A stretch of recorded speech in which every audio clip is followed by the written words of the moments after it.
सनसनी। वो हर रोज अपने दोस्त से मिलने उसके घर जाता था और फिर पता नहीं कब और कैसे वो अपनी दोस्त की पत्नी को ही चाहने लगा। प्यार की यह कहानी एक तरफा थी और अब उसके अंजाम से सारे शहर में फैली है सनसनी।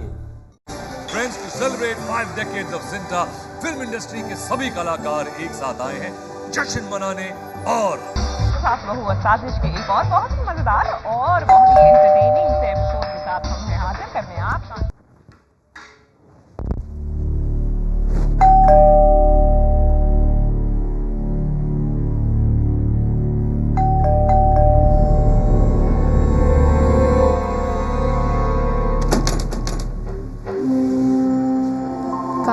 हाँ मैं।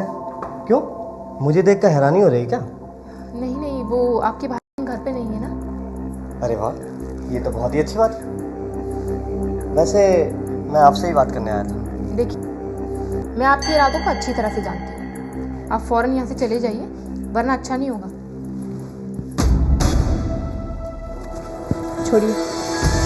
हम आपसे अपने दिल की बात कहना चाहते हैं और आप हैं कि हमें हमेशा नजरअंदाज करते हैं। छोड़िए छोड़िए हमें, वरना आपके भाई को सब कुछ बता देंगे। छोड़ दिया, अब गुस्सा तो थूक दीजिए। अरे हम तो मजाक कर रहे थे भाईजान। आप प्लीज यहाँ से चले जाइए। ठीक है, चले जाते हैं।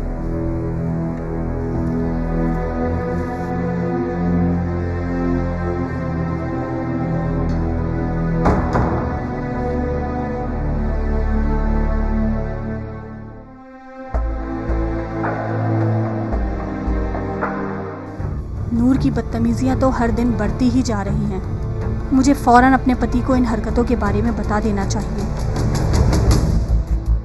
नहीं, अगर मैंने ऐसा किया तो कहीं नूर और मेरे पति के बीच खून खराबा ना हो जाए। मुझे नूर की इन हरकतों को नज़रअंदाज करना चाहिए, लेकिन कब तक? अगर मैंने अपने पति को इस बारे में नहीं बताया तो नूर के हौसले और भी बढ़ जाएंगे और वो फिर कुछ भी कर सकता है। लेकिन मुझे कुछ दिन रुकना चाहिए, हो सकता है वो सुधर जाए। मुझे उससे बात करनी चाहिए। मुंबई की रहने वाली वो औरत जिंदगी के भंवर में फंस गई थी। नूर इस्लाम नाम का जो शख्स उसके पति का सबसे अच्छा दोस्त था, वही उससे एक तरफा प्यार करने लगा था। वो नूर से दूर रहने की जितना कोशिश करती थी, नूर कोई ना कोई बहाना बनाकर उसके और करीब आने की कोशिश करता था और इसी बात ने उस औरत की जिंदगी में तूफान खड़ा कर दिया था।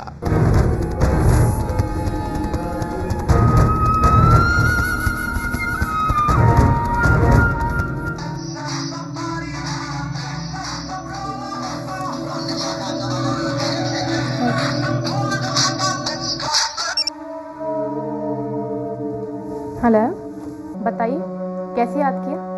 अजी हम तो आपको हर लम्हा याद करते हैं, लेकिन आप ही हैं जो हमें नज़रअंदाज करती रहती हैं। आप फिर से शुरू हो गए? हमने तो सोचा था कि आप सुधर जाएंगे। सुधर जाएंगे? हम बिगड़े ही कब थे?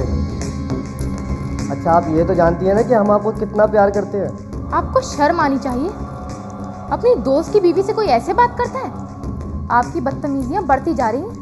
क्या बात है, हम जब भी आपसे अपने दिल की बात करते हैं, आपको कुछ बताना चाहते हैं, आप नाराज हो जाती हैं। क्या ऐसा नहीं हो सकता कि हम कुछ लम्हे साथ में बिताएं? चुप हो जाइए बिल्कुल। इतनी जलील बात कहने की आपकी हिम्मत भी कैसे हुई? अब तक तो मैं आपको बर्दाश्त कर रही थी, लेकिन अब पानी सर से ऊपर चला गया है। और अब आप देखिए कि हम क्या करते हैं।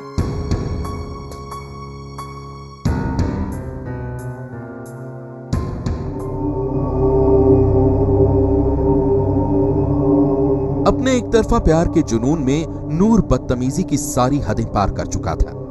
वो किसी भी तरह अपने दोस्त की पत्नी के प्यार को पाना चाहता था, लेकिन बदले में उसे झिड़कियों के अलावा और कुछ नहीं मिला। नूर इसी बात से खफा था और फिर एक रोज अपने दोस्त की पत्नी का प्यार पाने के लिए उसने ऐसा कदम उठाया जिसने सारे शहर में फैला दी सनसनी। तारीख थी 2 सितंबर। मुंबई की रहने वाली वो औरत अपने घर में काम में मशगूल थी।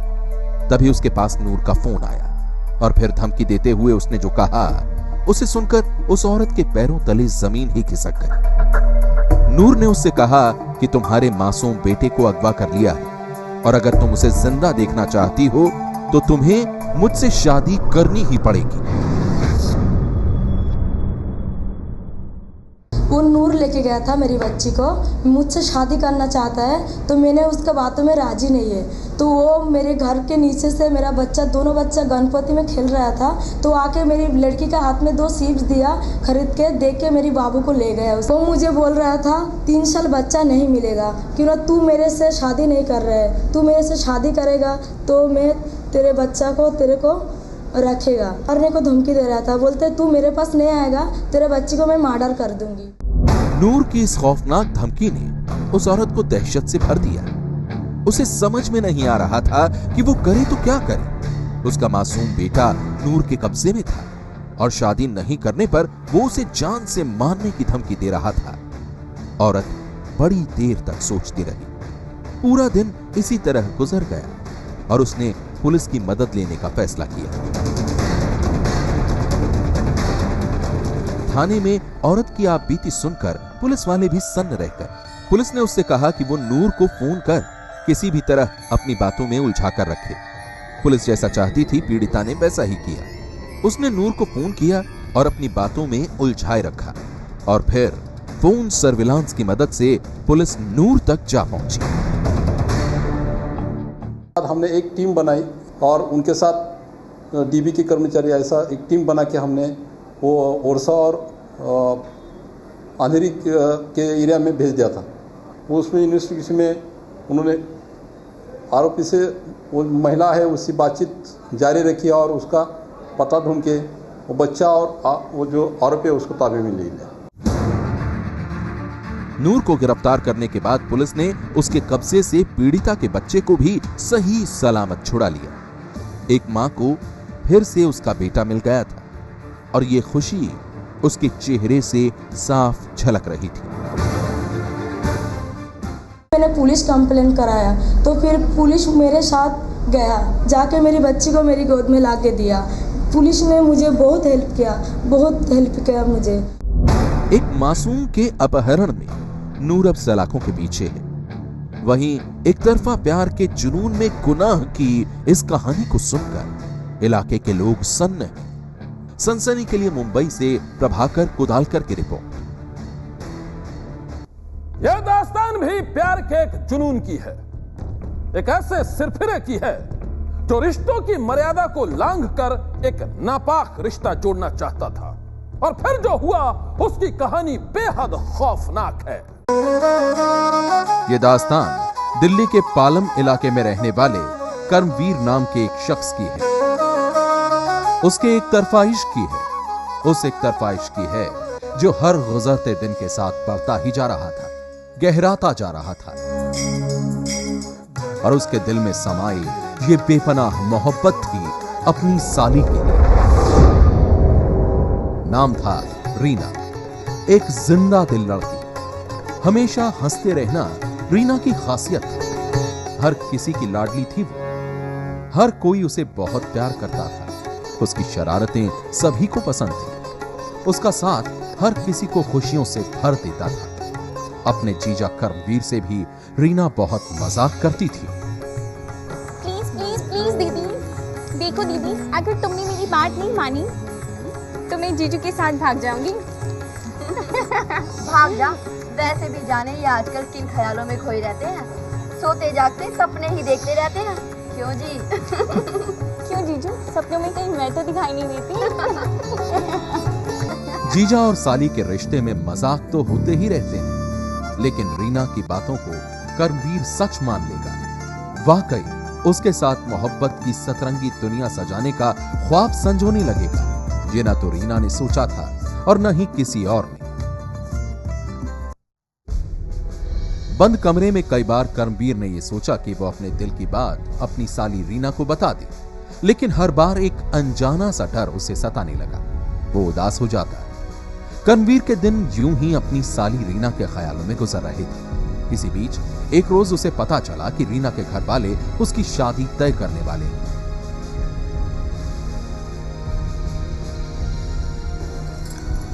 अच्छा सुनो, मैं जरा घर तक जा रही थी।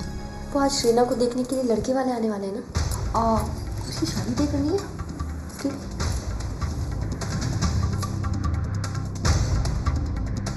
कर्मवीर को पता चला कि रीना का रिश्ता तय करने के लिए लड़के वाले रीना के घर आने वाले हैं। जैसे ही ये खबर कर्मवीर को लगी, वो बेताब हो उठा।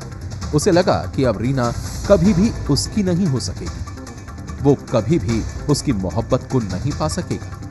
इसी डर ने उसके अंदर सुलगती चिंगारी को भड़का दिया और फिर कर्मवीर ने कर लिया एक फैसला।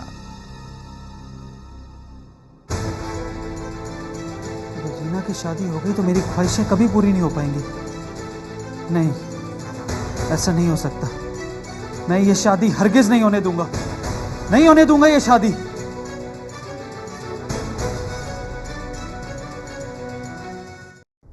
एक तरफा प्यार के जुनून में कर्मवीर ने फैसला कर लिया था वो किसी भी कीमत पर अपनी साली की शादी नहीं होने देगा, और इसके लिए उसने जो किया वो कहानी बेहद चौंकाने वाली है। दिल दहला देने वाली वो दास्तान सनसनी में हम बताएंगे आगे।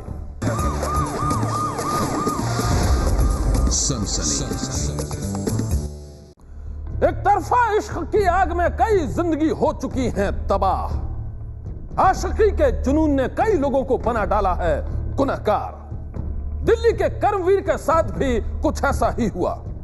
वो अपनी साली से एक तरफा मोहब्बत करता था, उसे हर हाल में अपना बनाना चाहता था, और अपनी इसी नापाक चाहत को पूरा करने के लिए उसने रच डाली एक बेहद खौफनाक साजिश। तारीख 21 जनवरी 2011।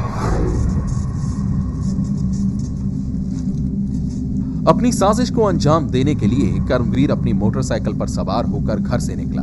वो सीधा अपने ससुराल पहुंचा। घर के बाहर उसके साले का बेटा खेल रहा था। कर्मवीर ने उसे अपने पास बुलाया और फिर उसे चॉकलेट दिलाने के बहाने अपने साथ ले गया।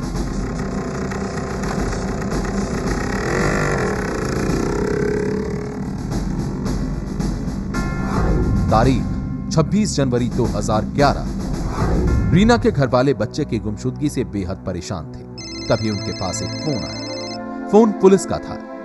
फोन पर पुलिस वालों ने बताया कि एक बच्चा रेलवे लाइन के किनारे बुरी तरह से घायल हालत में मिला है। इलाके के लोगों ने उसे अस्पताल में भर्ती करा दिया है। पुलिस वालों ने रीना के घर वालों से कहा कि वो लोग आकर उस बच्चे की शिनाख्त कर लें, क्या ये उन्हीं का बच्चा है। जैसे ही रीना के घर वालों को एक अनजान बच्चे के मिलने की खबर मिली, वो सभी अस्पताल पहुंचे और वहां उन्होंने अपने बच्चे को पहचान लिया। वो बच्चा उन्हीं का था। बच्चे की हालत बहुत खराब थी। वो बुरी तरह से जख्मी था। उसका एक हाथ तो एकदम से खराब हो गया था। हालत ऐसी थी कि बच्चे की जान बचाने के लिए आखिरकार डॉक्टरों को उसका हाथ काटना पड़ा। घर वाले बेहद परेशान थे। ऐसी हालत में रीना की शादी तय करना मुमकिन नहीं था, और यही कर्मवीर चाहता था। उधर दिल्ली पुलिस पूरे मामले की संजीदगी से जांच में जुटी थी। किसी सुराग की तलाश में पुलिस ने रीना के घर वालों से पूछताछ करनी शुरू की। पूछताछ में पुलिस को पता चला कि जल्द ही रीना की शादी तय होने वाली थी और रीना का जीजा कर्मवीर इस शादी से खुश नहीं था। इस जानकारी के मिलते ही पुलिस का माथा ठनका। इसी बीच जांच में पुलिस के सामने एक और बात सामने आई, जिसने शक की सुई कर्मवीर की ओर ही मोड़ दी। दरअसल जिस रेलवे ट्रैक पर बच्चा जख्मी हालत में मिला था, उसी के नजदीक कर्मवीर का घर था। ये ऐसी जानकारी थी जिसने पुलिस के शक को और भी पुख्ता कर दिया। फिर क्या था, पुलिस ने शक की बिना पर कर्मवीर को हिरासत में ले लिया और फिर शुरू कर दी सख्ती से पूछताछ। जल्द ही कर्मवीर टूट गया और फिर उसने पुलिस के सामने अपनी करतूतों का पर्दाफाश कर दिया। कर्मवीर ने पुलिस को बताया कि वो अपनी साली रीना से एक तरफा इश्क करता था और वो उसकी शादी रुकवाना चाहता था। इसीलिए उसने अपने साले के बेटे को अगवा कर लिया और फिर उसे ले जाकर ट्रेन के सामने फेंक दिया, सिर्फ इसलिए कि बच्चे की मौत के साथ ही रीना की शादी की बात भी टल जाए। लेकिन बच्चे की किस्मत अच्छी थी कि उसकी जान बच गई। बच्चा काफ़ी ज़्यादा क्रिटिकली इंजर्ड था और वो कुछ बोलने की स्थिति में नहीं था। पूछताछ की गई तो पता लगा ये बच्चा 22 तारीख की सुबह रेलवे ट्रैक के पास इंजर्ड कंडीशन में मिला था। वहाँ से उसको कैट एम्बुलेंस ने संजय गांधी हॉस्पिटल में एडमिट कराया और वहाँ से उसको रेफर करके आरएम हॉस्पिटल में फर्दर ट्रीटमेंट के लिए भेजा गया था। अपने घिनौने मंसूबों को पूरा करने के लिए कर्मवीर ने एक मासूम के साथ खेला बेरहमी का खौफनाक खेल। उसने सोचा था कि मासूम को मौत के घाट उतारकर वो अपने इरादों में कामयाब हो जाएगा, लेकिन उसकी साजिश बेनकाब हो गई। वो सलाखों के पीछे पहुंच गया और उसकी साजिश का शिकार बना बच्चा मौत के मुंह में जाकर बच गया। सनसनी में आज बस इतना ही। आप रहिएगा होशियार। सन्नाटे को चीरती सनसनी कल फिर देगी दस्तक आपकी दहलीज पर। सनसनी।